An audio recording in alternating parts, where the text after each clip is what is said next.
Adobe Photoshop का ये सबसे मेन फीचर है जिसे हम आज की वीडियो में समझने वाले हैं। इसके अंदर हम ये देखने वाले हैं कि हम फोटोशॉप में लेयर बाय लेयर किस तरह से काम कर सकते हैं। पिछली वीडियोस में हमने क्रॉप टूल के बारे में समझा, आज हम लेयर्स के बारे में कुछ जानकारी लेते हैं। तो यहाँ पर मैं एक नया डॉक्यूमेंट क्रिएट कर लेता हूँ आपको स्टार्टिंग से समझाने के लिए। आप स्क्रीन पर देख रहे हैं कि यहाँ पर मेरे पास लेयर का नाम, उसकी विड्थ, हाइट और सब यहाँ पर विजुअल। मैं इसे बाय पिक्सल्स डिनोट कर लेता हूँ 1200 बाय 800, यानी कि जो 1200 पिक्सल होंगे मेरी विड्थ और 800 पिक्सल्स होगी मेरी हाइट। इसका रेजोल्यूशन 30 पिक्सल्स पर inch, RGB mode 8 bit and white background के साथ मैं इसे क्रिएट करता हूँ। क्रिएट करने के बाद अब हम इसके अंदर इमेजेस को इंपोर्ट करते हैं। इंपोर्ट करने के लिए आपको फाइल पैनल में जाकर ओपन के इस ऑप्शन पर क्लिक करना है। आप चाहें तो ब्राउजिंग ब्रिज, यानी कि एडोब फोटोशॉप का एक एक्सटेंशन एडोब ब्रिज के नाम से, जो कि एक फाइल मैनेजर के तौर पर काम करता है, आप उसे भी यूज़ कर सकते हैं, लेकिन मैं बाय डिफ़ॉल्ट ओपन सेलेक्ट करता हूँ और यहाँ से मैं इन दो फोटोज़ को इंपोर्ट कर लेता हूँ। मैं इसे ओपन करता हूँ।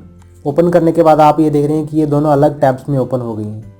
अलग टैब्स में ओपन होने के बाद अब मैं चाहता हूँ कि मेरे पास ये जो फ़ोटोज़ हैं ये एक ही कैनवस पर दिखें। इन फ़ोटोज़ को मैं एक ही कैनवस पर दिखाने के लिए इन्हें ड्रैग करता हूँ, यानी कि मैं सबसे पहली इमेज पर जाकर इस लेयर को मैं लेफ़्ट क्लिक करके रखता हूँ और इसे ड्रैग करता हूँ एंड टैब जो कि टॉप पे है हमारे पास, मैं वहाँ तक ले जाऊँगा इसे एंड लेफ़्ट क्लिक को दबा के रखें। इसके बाद आप कैनवस पर जाकर उस लेफ़्ट क्लिक को छोड़ सकते हैं। इसके बाद आपकी जो इमेज होगी वो यहाँ पर कुछ इस तरह से दिखनी शुरू हो जाएगी। इसी तरह से मैं दूसरे के साथ भी ऐसा करूँगा।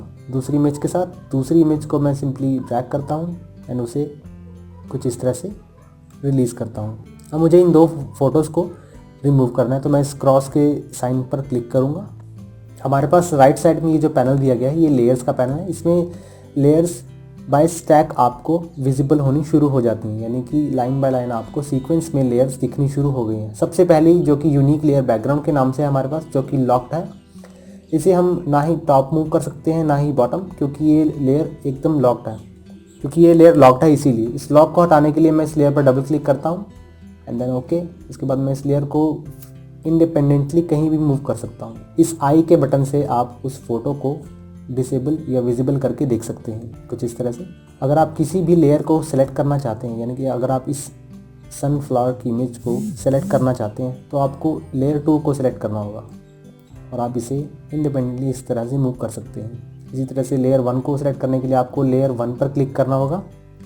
इसके बाद मैं इन सभी लेयर्स को इनविजिबल कर देता हूँ और आप यहाँ पर देख पा रहे हैं एक चेकबुक मार्क है और अब आप स्क्रीन पर एक चेकबोर्ड मार्क देख पा रहे हैं। इस चेकबुक मार्क का मीनिंग ट्रांसपेरेंसी से है कि हमारे पास इस वक्त कोई भी लेयर एक्टिव नहीं है, तो ये हमें ट्रांसपेरेंसी विजिबल करता है, यानी कि ट्रांसपेरेंसी रिप्रेजेंट करता है।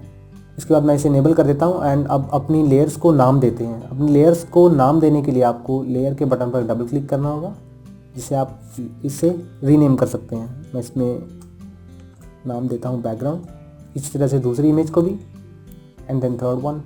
कुछ इस तरह से आप अपनी लेयर्स को नाम दे सकते हैं ताकि आपको ये याद रहे कि आपको किस लेयर पर ज़्यादा काम करना है, या रिमेंबर रखने के लिए कि आप किस लेयर पर काम करना चाहते हैं उसे रीनेम कर सकते हैं।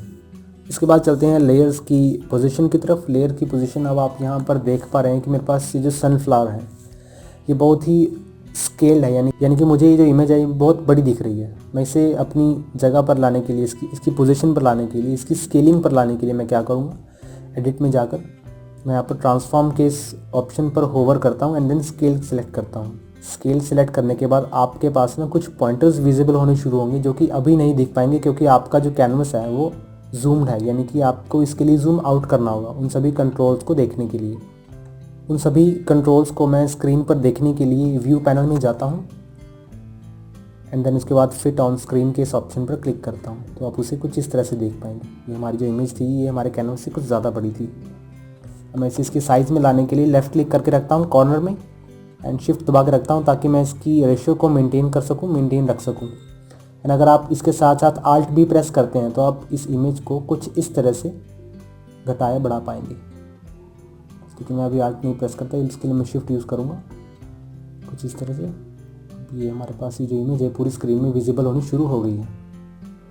इसी तरह से मैं दूसरी इमेज को भी चेंज करूँगा। मैं इसे हाइड कर देता हूँ ताकि मैं इसकी नीचे की इमेज को देख पाऊँ। एडिट में जाकर ट्रांसफॉर्म एंड देन स्केल। जिस तरह से हमने पिछली इमेज को रिसाइज किया उसी तरह से हम इस पिक्चर को भी ठीक करेंगे, कुछ इस तरह से। अब मैं व्यू टैब में जाकर दोबारा से फिट टू स्क्रीन करता हूँ, तो मैं अपनी स्क्रीन को, अपनी कैनवस को इस तरह से फिट कर पाऊँगा अपनी स्क्रीन पे। एंड देन आप गाइड्स के ओवरव्यू के देखते हैं, यहाँ पर हमारे पास गाइडलाइन नाम से एक ऑप्शन है। हम इसका छोटा सा ओवरव्यू ले लेते हैं, जिसको मैं व्यू टैब में जाकर न्यू गाइड के ऑप्शन पर क्लिक करता हूँ तो मैं एक न्यू गाइड क्रिएट कर सकता हूँ। पोजीशन बाय इंचेस 50% मैं इसे सेलेक्ट करता हूँ, तो क्योंकि मैं हाफ एरिया में अपनी इमेज को दिखाना चाहता हूँ, यानी कि इस कैनवस के हाफ साइज़ में मैं टॉप साइड पे उस इमेज को दिखाना चाहता हूँ। इसके लिए मैं हॉरिजॉन्टली एक गाइडलाइन खींचूँगा, एक गाइडलाइन दूंगा, ताकि मैं एक मेजरमेंट के लिए, ताकि मुझे ये याद रहे कि मेरी इमेज किस एरिया में शो हो। इसे ओके करता हूँ तो मेरे पास यहाँ गाइडलाइन शो होनी शुरू हो जाएगी। अब मैं मर्की टूल सेलेक्ट करता हूँ। मर्की टूल सेलेक्ट करने के बाद इस एरिया को सिलेक्ट कर लेता हूँ जिसे मुझे डिलीट करना है। मैं निचले एरिया को बिल्कुल भी नहीं चाहता कि मुझे दिखे, मैं इसे डिलीट कर देता हूँ। अपने कीबोर्ड पर डिलीट बटन पर प्रेस करें तो आप इसे डिलीट कर पाएंगे। लेकिन इसके लिए आपको एक बात ध्यान में रखनी होगी कि आप जिस लेयर को डिलीट करना चाहते हैं आपकी वही लेयर सिलेक्टेड हो।